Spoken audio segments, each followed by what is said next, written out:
María Luisa Castillo siempre fue vista como una mujer común, una profesora dedicada de un pequeño pueblo en el interior de México. A los 32 años, había construido una vida sencilla, pero plena. Con una sonrisa generosa y una postura calmada, ganaba fácilmente la confianza de sus alumnos y colegas.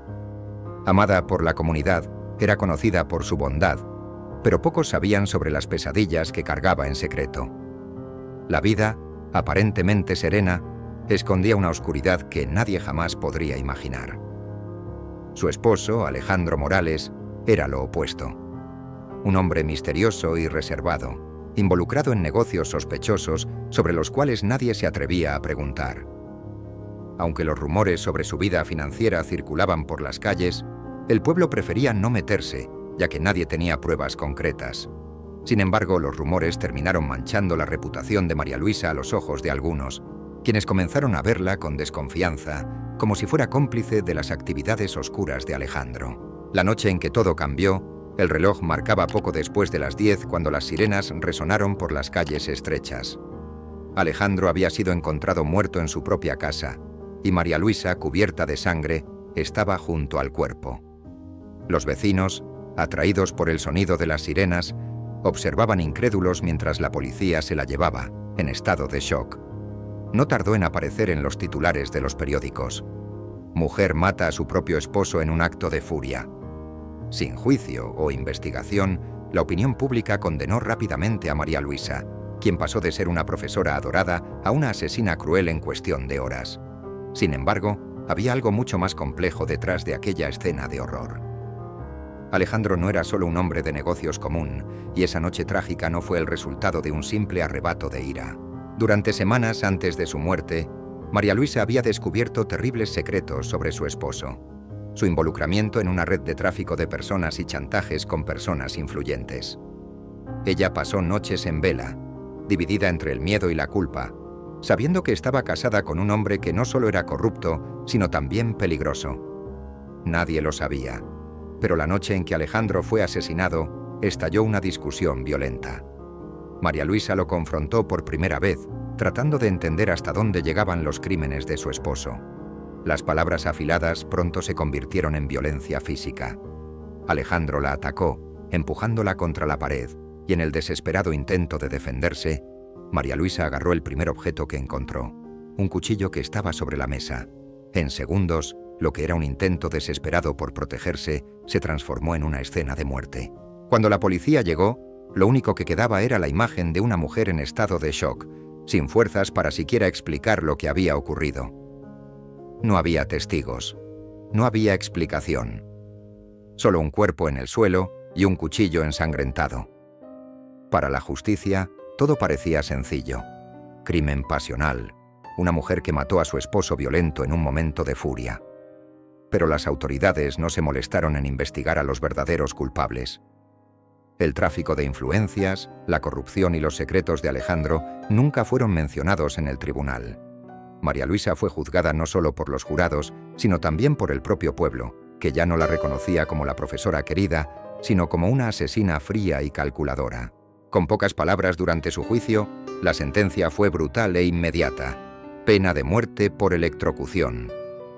El impacto de la sentencia reverberó en la pequeña comunidad, pero nadie tuvo el valor de oponerse. María Luisa, ahora una sombra de la mujer que alguna vez fue, estaba sola. El miedo que sentía por su propia vida fue reemplazado por una sensación de desesperación e incredulidad. ¿Cómo se había derrumbado todo tan rápido? Mientras aguardaba en el corredor de la muerte, María Luisa se preguntaba qué había sucedido realmente aquella noche. ¿Era culpable por haber intentado sobrevivir? ¿Y qué diría en sus últimas palabras, cuando inevitablemente llegara el fin? La respuesta a esa pregunta estaba a punto de cambiar no solo su vida, sino el destino de todos a su alrededor. El juicio de María Luisa Castillo fue el evento más esperado en el pequeño pueblo de San Bartolomé. Durante semanas, los titulares mostraron su foto con el lema «La profesora que se convirtió en asesina». La presión de los medios y la conmoción popular transformaron ese juicio en un espectáculo macabro, donde la justicia parecía haber sido opacada por la necesidad de encontrar un culpable lo más rápido posible. Las personas que antes la admiraban ahora la miraban con desprecio, como si fuera el reflejo de algo sombrío que nadie esperaba encontrar en aquel tranquilo pueblo. El tribunal estaba abarrotado el día de la primera audiencia. El fiscal, Héctor Montoya, era conocido por su implacabilidad y por no dejar margen para dudas en sus casos. Sabía que la condena de María Luisa sería fácil. Para la acusación era una oportunidad dorada, una mujer acusada de asesinar a su esposo con sus propias manos. El caso estaba claro desde su perspectiva: un crimen pasional motivado por celos, venganza o algo aún más oscuro. Era el tipo de caso que fortalecía reputaciones, y Montoya estaba decidido a asegurar su victoria. Junto a María Luisa, su abogado, Santiago Herrera, parecía un pez fuera del agua. Joven e inexperto, había sido designado por el tribunal para defender a María Luisa, ya que ella no tenía los recursos para pagar un defensor privado. Santiago creía en su inocencia, pero sabía que estaba luchando contra fuerzas mucho mayores que él. Desde el principio notó que el caso se estaba manejando con prisa, sin que se investigaran pruebas fundamentales. El propio historial de Alejandro Morales, que podría arrojar luz sobre su naturaleza violenta y sus crímenes ocultos, fue ignorado. La investigación se centró únicamente en la versión más simple. María Luisa era la asesina. Durante el juicio, María Luisa parecía una figura pálida y silenciosa. Apenas podía mirar a las personas en el tribunal. Todo lo que podía pensar era en esa noche fatídica, en cómo todo se había descontrolado tan rápido. Sus recuerdos eran confusos y envueltos en miedo. Sabía que había luchado para defenderse, pero la imagen del cuerpo sin vida de Alejandro en el suelo atormentaba su mente. Cada vez que el fiscal la describía como una mujer fría y calculadora, algo dentro de ella se rompía. Las pruebas presentadas eran mínimas, pero suficientes para condenarla a los ojos del jurado. La sangre en la ropa de María Luisa, el cuchillo con sus huellas dactilares y el hecho de estar sola con el cuerpo de Alejandro cuando llegó la policía eran evidencias irrefutables. Sin embargo, lo que nadie mencionaba era el contexto de la pelea, las constantes amenazas que Alejandro le hacía a su esposa y, sobre todo, las actividades ilícitas en las que estaba involucrado. Santiago intentó, en vano, sacar estos temas a la luz, pero cada intento era sofocado por las objeciones de la fiscalía, y el juez, apurado por cerrar el caso, rara vez los consideraba. Los testigos de la acusación reforzaban la narrativa de Montoya. Vecinos que escucharon gritos esa noche, colegas que notaron un cambio en el comportamiento de María Luisa semanas antes del incidente, todos pintaron el cuadro de una mujer emocionalmente inestable, al borde del colapso. Nadie parecía dispuesto a considerar que la realidad pudiera ser diferente. La imagen de Alejandro como un hombre influyente y respetado, aunque rodeado de sospechas, se mantenía intacta. Sus secretos murieron con él, y con ellos, la posibilidad de entender lo que realmente ocurrió esa noche. Santiago, sin embargo, no se rindió. Sabía que algo estaba mal. Durante la investigación, descubrió indicios de que Alejandro estaba involucrado en un esquema de tráfico de personas, algo que María Luisa había descubierto poco antes de su muerte. Ella nunca mencionó esto en su defensa. No porque no quisiera, sino porque tenía miedo. Miedo de represalias, miedo de que otras personas poderosas estuvieran involucradas y, sobre todo, miedo de que la verdad fuera tan horrible que nadie le creería. Cuando llegó el momento de que María Luisa testificara, el tribunal quedó en silencio. Ella estaba pálida, con las manos temblorosas, y parecía haber envejecido años desde el inicio del proceso. Santiago la animó a contar todo, pero ella dudó. ¿Qué podría decir que cambiara la opinión de las personas que ya la veían como una asesina? En un esfuerzo casi desesperado, comenzó a hablar sobre las agresiones de Alejandro, sobre el miedo que sentía de él y sobre lo que había descubierto. Pero sus palabras fueron recibidas con escepticismo. El fiscal, incisivo, sugirió que todo eso era una invención para evitar la pena de muerte. Historias de tráfico y violencia conyugal siempre son convenientes cuando se quiere evitar la silla eléctrica, dijo con desdén. El veredicto llegó rápido. El jurado, compuesto por personas de la misma comunidad que antes la adoraba, la declaró culpable de homicidio calificado. No hubo sorpresa cuando el juez leyó la sentencia: pena de muerte por electrocución. El impacto se extendió por el tribunal, pero no había nada que Santiago pudiera hacer. María Luisa, ahora condenada, fue llevada de vuelta a la prisión, donde esperaría sus últimos días. Mientras el juicio llegaba a su fin, una figura silenciosa observaba todo desde las sombras del tribunal. Antonio Guerra, un antiguo socio de Alejandro, sabía que parte de la historia de María Luisa era cierta. Él estaba involucrado en los negocios sucios de Alejandro y sabía el peligro que representaba aquella mujer si decidía revelar todo. Sin embargo, la desconexión de la silla eléctrica aún no estaba en sus planes. La sentencia no trajo alivio a nadie, ni siquiera a aquellos que la condenaron. Y en los días que siguieron, el pueblo antes apático comenzó a cuestionar si realmente se había hecho justicia. En la penitenciaría de Santa Catalina, el corredor de la muerte era un lugar de desesperación asfixiante. Las paredes grises parecían absorber toda la esperanza, dejando un vacío que solo crecía con el tiempo. Los días de María Luisa Castillo transcurrían en una niebla de silencio y arrepentimiento. La rutina era despiadada. La cuenta regresiva para su ejecución estaba marcada en el calendario, cada día un paso más cerca de su fin.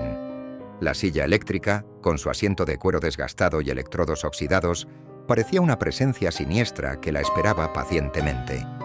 Pasaba los días sentada en la cama de metal, con la mirada perdida en la pequeña ventana de su celda, donde el sol rara vez se mostraba. Las cartas de amigos y exalumnos habían dejado de llegar. Las visitas, antes constantes en las primeras semanas, se volvieron escasas, hasta desaparecer por completo. En el fondo, entendía. ¿Quién se atrevería a asociarse con una mujer condenada a muerte? ¿Una asesina? Los rumores se convirtieron en verdades absolutas, y María Luisa era ahora una sombra en la memoria del pequeño pueblo que un día la veneró. Las pesadillas eran constantes. Revivía la noche en que todo ocurrió, una y otra vez. La discusión, el empujón, la mirada de odio en los ojos de Alejandro cuando él la atacó. Y luego el sonido del metal contra la carne, el cuchillo en sus manos y el cuerpo de Alejandro cayendo al suelo.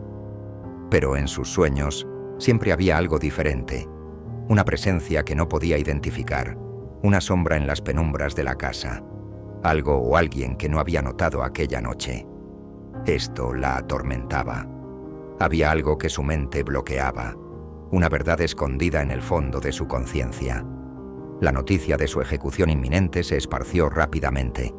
En un último intento desesperado, Santiago Herrera, su joven abogado, presentó un recurso, tratando de revertir la sentencia.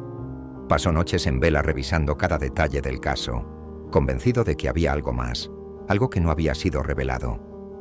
Los negocios turbios de Alejandro, las personas con las que se asociaba, el poder que ejercía en las sombras, todo indicaba que el crimen no era tan simple como parecía.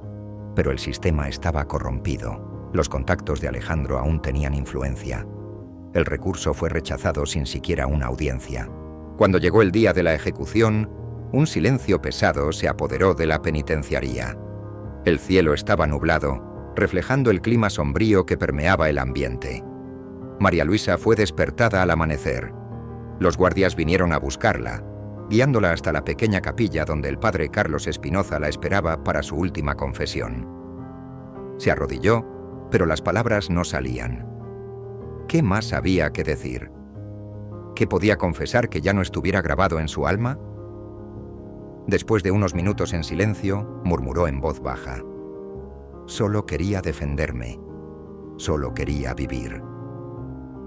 El padre, un hombre viejo con ojos cansados, la miró con empatía. Sabía que muchos de los condenados que pasaban por esa sala eran culpables, pero algo en la actitud de María Luisa le decía que había más en la historia de lo que sus ojos podían ver. La bendijo en silencio, ofreciéndole las palabras de consuelo en las que él mismo ya no creía. De camino a la cámara de ejecución, María Luisa sentía su corazón pesado, pero al mismo tiempo, una extraña sensación de paz comenzó a extenderse dentro de ella.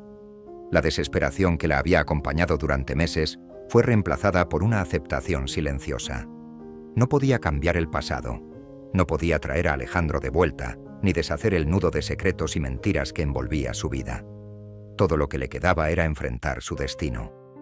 La sala de ejecución era pequeña, iluminada por luces fluorescentes que arrojaban un brillo frío sobre la silla eléctrica en el centro.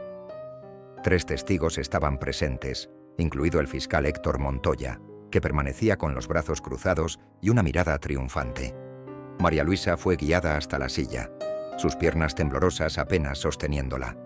Los guardias ataron sus brazos y piernas con correas de cuero, y uno de los asistentes colocó los electrodos en su cabeza y tobillos. «¿Tiene algo que decir?», preguntó el director de la penitenciaría, su voz sonando casi mecánica, como si ese ritual fuera una formalidad. Las últimas palabras. Era el momento final, el último suspiro de una vida que estaba a punto de ser silenciada para siempre. María Luisa levantó la cabeza, miró alrededor de la sala y sintió el peso de cada mirada sobre ella. Sabía que no valdría de nada protestar su inocencia una vez más. Eso no cambiaría nada. Pero había algo que necesitaba decir, algo que había estado atrapado dentro de ella todo ese tiempo, una verdad que ardía en su alma.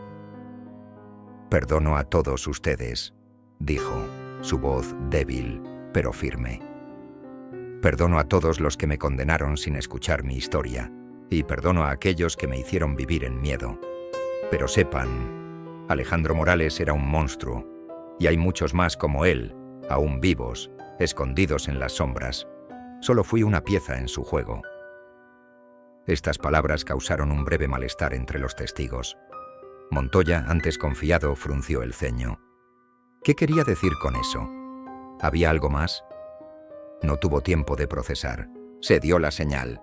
El director hizo un gesto y los asistentes se prepararon para accionar el interruptor. Pero, de repente, ocurrió algo. Uno de los técnicos, visiblemente nervioso, tartamudeó mientras manipulaba los controles.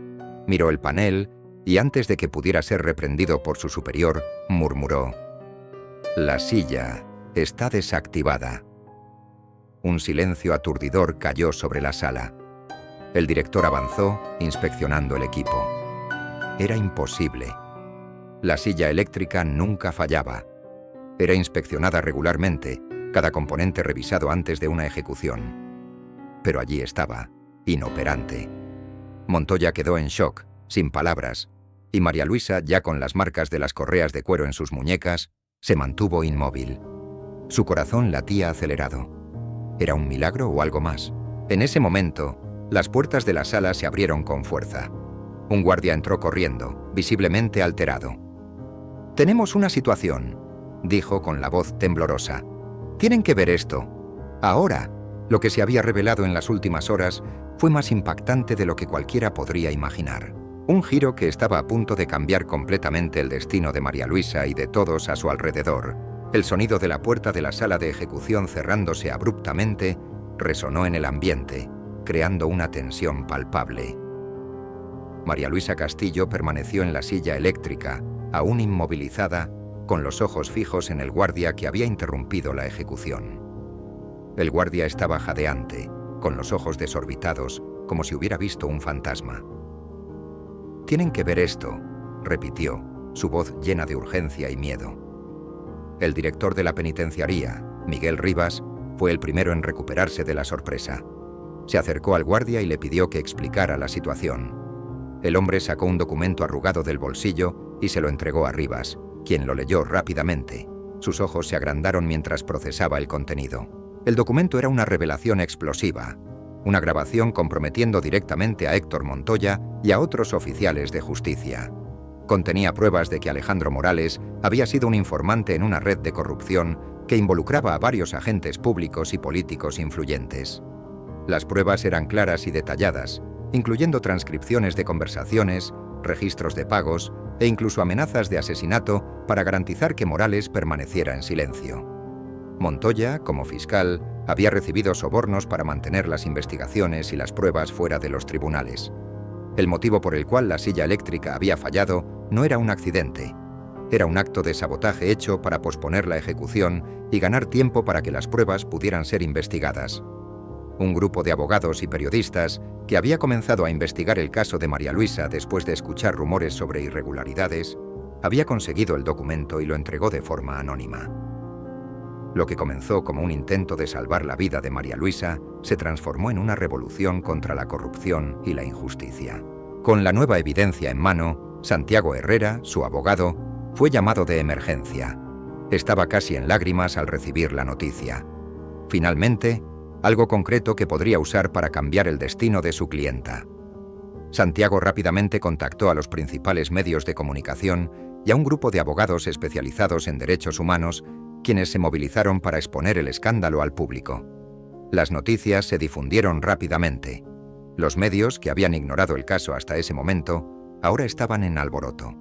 La revelación de que el sistema judicial estaba corrompido, que el fiscal había manipulado el caso para proteger sus intereses y asegurar una condena, se convirtió en portada de todos los periódicos y canales de televisión.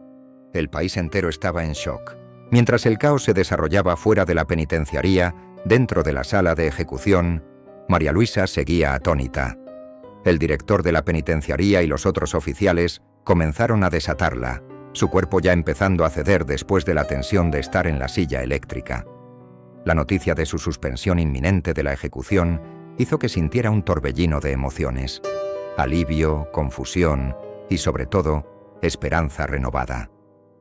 Antonio Guerra, un antiguo socio de Alejandro que había planeado inicialmente evitar que la verdad saliera a la luz, se encontró repentinamente en medio del huracán. Aunque no había sido el responsable directo del sabotaje de la ejecución, su propia posición estaba ahora en peligro. Sabía que su pasado y sus contactos estaban a punto de ser descubiertos por la prensa. Sin embargo, en un momento de claridad, decidió ayudar a María Luisa, proporcionando información adicional que solidificaba aún más el esquema de corrupción que involucraba a Montoya y otros poderosos. A medida que las investigaciones avanzaban, el caso de María Luisa se convirtió en un símbolo de resistencia y justicia. El gobierno se vio obligado a abrir una investigación completa sobre la corrupción en el sistema judicial y sobre los crímenes de Alejandro Morales. El fiscal Héctor Montoya y varios otros oficiales fueron arrestados y enfrentaron graves acusaciones, mientras la comunidad y el país empezaban a ver el verdadero rostro de la justicia. María Luisa fue liberada después de haber permanecido en prisión por unas semanas más, mientras las investigaciones proseguían. Al regresar a la libertad, fue recibida con una mezcla de aplausos y críticas. Muchos la veían como una víctima de la injusticia, mientras que otros aún tenían dudas. Sin embargo, la verdadera victoria fue la revelación de los crímenes de Alejandro y de los involucrados en su círculo de poder. En un gesto de profunda reflexión y redención, María Luisa se apartó de los focos. Comenzó a trabajar como defensora de los derechos humanos, luchando para garantizar que casos como el suyo no se repitieran. Usó su experiencia para ayudar a otras víctimas de injusticia y corrupción, transformando su propio sufrimiento en una fuerza para el bien. El legado de María Luisa Castillo no fue solo el de una mujer que sobrevivió al peor escenario posible, sino el de alguien que, incluso frente a la adversidad extrema, encontró una manera de luchar por la verdad y la justicia. Su historia se convirtió en una leyenda, un recordatorio de que, incluso cuando la justicia parece imposible, la verdad puede eventualmente prevalecer. Así, mientras la ciudad de San Bartolomé se recuperaba de las revelaciones y del cambio de perspectiva, María Luisa encontró un nuevo propósito, dedicando su vida a hacer lo que podía para garantizar que nadie más tuviera que enfrentar el mismo destino que ella enfrentó. La historia de María Luisa Castillo continuó inspirando y provocando reflexión, una verdadera saga de redención y transformación. ¿Te gustó esta historia inspiradora? Entonces dale like y suscríbete al canal para no perderte nuestras próximas historias emocionantes. Y no olvides ver los videos sugeridos en la pantalla final, donde encontrarás otra historia que seguramente tocará tu corazón.